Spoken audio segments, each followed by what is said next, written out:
3KB legends Tim and Alan. Today we're going to talk about Kickstarter. Is it a good thing for gaming? Is it a bad thing? We all have our little opinions on it.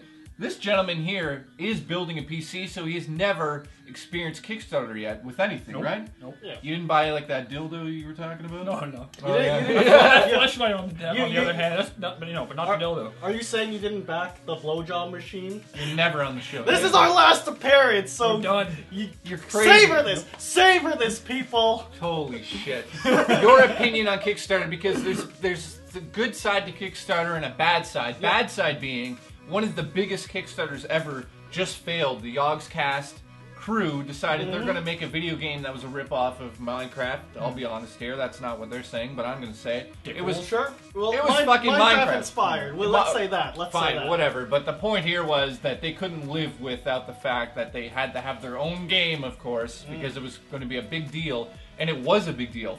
$500,000 was dropped into a game on Kickstarter by fans that watched their show on YouTube primarily because of Minecraft, and they used that to get $500,000 on a project that, guess what, failed miserably. And what happened? It's like what? You got nothing to say, eh? No, well, if we're gonna talk specifically about Yogscast, I think what they went in with this big dream and they didn't do their research. I mean, they're trusting this developer, which I think that the developer didn't have a whole lot of experience. No. So you gotta make sure you know and trust the people that are actually making the product. The other thing too is you gotta look at what the cycle was. If I remember correctly, and maybe I'm getting this wrong, but they said, hey, there's a 90% chance because you're fucking tanked right now. Yeah, of it's course, wrong. but whatever. I think it was like a 60 or 6 month cycle that they were saying, oh, this is the development time, and for the game they're pitching, that's not realistic. On the other hand of things, you've got games like, I don't know, Shovel Knight, which is a prime example of what Kickstarter can be and what it should become. First of all, they asked for a certain amount of money. It went above that because the ideas that they had were brilliant. You got to see what they were doing. They were very open about it. It delivered on date. They didn't go, oh, we need more money. It's not, Mighty Number 9. That's a whole other topic. They asked for more money, even though they had way more than they needed because I don't know. But it's for extra things. Like we paid for the first game they showed us. Now we're paying for more for something we didn't really want. Well, the other thing about that too is I think part of that is they want to give some of the early rewards to people who missed out on them too. Possibly, it's possibly that, but I mean, it's debatable because guess what? They're not really. There's no law there. There's just like, yes, you paid for a game that might not even come out. But yeah, Shovel Knight, prime example of the good side of Kickstarter, and Yogg's Adventures is a complete disaster. Yep. That's unbelievable that they could let that happen with the amount of money that they have. They should have, they should have stepped up and put the rest of the money in themselves. My whole thing about Kickstarter is, overall, it's good. I mean, it brings a whole new development.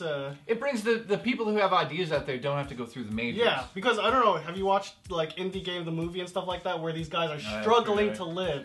Yeah, and because they're using all their own. Yeah, well, that's a whole other video. Fuck Phil Fish. Yeah, but anyways, these people are able to live and make the games that they want, and there's interesting ideas coming out of Kickstarter. But you have to really as a consumer, you have to really look at this Kickstarter. Like, who are these guys? Are they experienced? Like you said, Shovel Knight's a big hit. These guys are experienced guys. They were former guys from Way Forward, who makes a lot of good, 2D sort of games. You gotta trust them, right? Yeah. Even if they're if they're first-time developers, you look into them and you look past just the fact that they haven't made a game. You look at the production value of the video that they kickstarted. Sometimes those videos are better than the end product of the game. You know what I mean? So it's like, it's difficult. So let us know. Is that all you need to say? No. I got. Can I? Holy fuck! So yeah, you gotta see who's building these things, and then I can't take you seriously. I know. Yeah, so you gotta look at the who's building this. You gotta look at the development time. Is this realistic for a game like this? And you gotta look at the. And you gotta look at the rewards, and you gotta see like, oh, is this just a troll Kickstarter, because there are troll Kickstarters out there, like those guys who tried to make that have like 3 Kickstarter. I don't know if you saw that or I not. saw. So like, there's a troll. Well, that are fucking really cool. potato salad made And $50,000. That's a whole other thing. Though. Yeah, you kicked But- it, didn't you? No. But I have kicked. Right. Holy I don't know. fuck, man. I don't know if you, All right, hurry. If it cuts, that's it. All right. Comment below. Let us know how you feel about Kickstarter. Go ahead. All Alan, right. run us out. And there was also, I don't know if you know the webcomic Pictures for Sad Children. No, it sounds like something you made.